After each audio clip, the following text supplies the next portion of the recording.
İşte geldi Medine'den ayrılığın zamanı.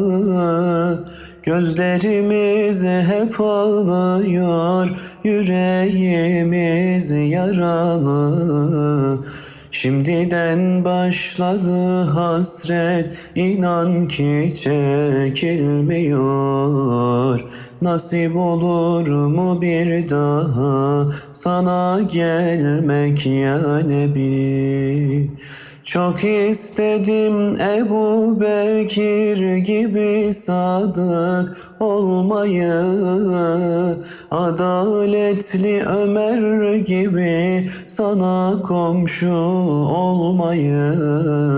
Çok istedim Osman gibi Kur'an ile ölmeyi. İstedim